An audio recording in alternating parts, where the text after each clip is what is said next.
সংবাদ মাধ্যম প্রসঙ্গে বিস্ফোরক মন্তব্য করলেন বিশিষ্ট চিকিৎসক কুণাল সরকার। বাংলার সংবাদ মাধ্যমকে নিয়ে ধুয়ে দিলেন তিনি। কি বললেন তিনি, দেখে নিন। বিশেষ করে আমাদের সাংবাদিক যে স্পিসিস, এই সাংবাদিক স্পিসিসের মধ্যে তো কোভিডের থেকেও যদি কোনো জিনিস সংক্রমিত হয়ে থাকে সেটা তো হচ্ছে স্তাবকতা। একদম। হ্যাঁ, এই যে মানে লোকে একে তাকে দেখলে বলে চুটি চাটা, এরা তো চুটি ফুটি চেটে এমন অবস্থা, পায়ের সোলও অর্ধেক বোধহয় ক্ষয়ে গেছে চাটতে চাটতে। তো আমাদের এই স্তাবকতার সবচেয়ে বড় নিদর্শন কি বলতো, আজ অব্দি সিঙ্গুর নিয়ে একটা প্রামাণ্য লেখা হয়নি। আজ অব্দি তুমি popular just tell me the name of one book যে ইংরেজি ভাষায় forget about the world audience, যে অল ইন্ডিয়া অডিয়েন্সের জন্য নন্দীগ্রাম নিয়ে একটা 300 পাতার বই লিখতে পারবে। আজকে পারবে না। তুমি কবে লিখবে? যখন তুমি হয়তো মানে কেউ নেই, সব ঝুরঝুর হয়ে গেছে, কেউ কোনোদিন একটা কানে পেন্সিল নিয়ে একটা পিএইচডি থিসিস লিখতে বসবে আজ থেকে 75 বছর পরে। কেন পারবে না? Because we are so incorrigibly immersed in sycophancy. Competitive আমাদের কোনো বিকজ তোমার জার্নালিজম কি?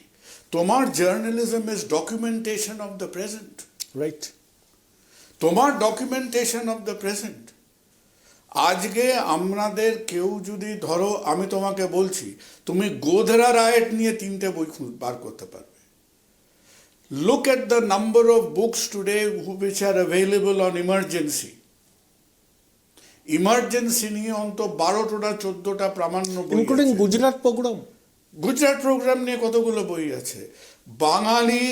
আমাদের বাঙালির কি অবস্থা এখন বলো, বোধহয় মানে সবই আমাদের মাথায় আছে। আমরা এখন কি জানো তো, ওই যে লোকে বলতো ম্যাকোলে যখন ইন্ডিয়া এসেছিলেন বোধহয় 1856 কি 1858-এ, ম্যাকোলে এসে বলেছিলেন যে আমার লাইব্রেরির একটা শেলফে যত বই আছে, the number of books in one shelf of my library is more than the entire Sanskrit literature. কেন? Because that stupid fellow did not realise that Sanskrit wisdom lies in the shruti format, একদম ভার্বালাইজ ফরম্যাট। এখন বাঙালিরা এই political নেতা নেত্রীদের কোঁতখানি খেয়ে আমরা আবার বৈদিক যুগে ফিরে গেছি। আমরা সব লেখা টেখা বন্ধ করে দিয়েছি। এখন খালি চায়ের দোকানে আমরা চাটনি করি, কথা বলি, একটা লোকের হাত দিয়ে একটা লেখা বেরোয় না। It is unfortunate. আমাদের the cycle of contemporary history is almost unrecorded. আমার মনে হয় যে হারে আদানির শেয়ার প্রাইস ক্র্যাশ করেছে, সেই হারে ভারতবর্ষের মেইন স্ট্রিম মিডিয়ার বিশ্বাসযোগ্যতা ক্র্যাশ করেছে।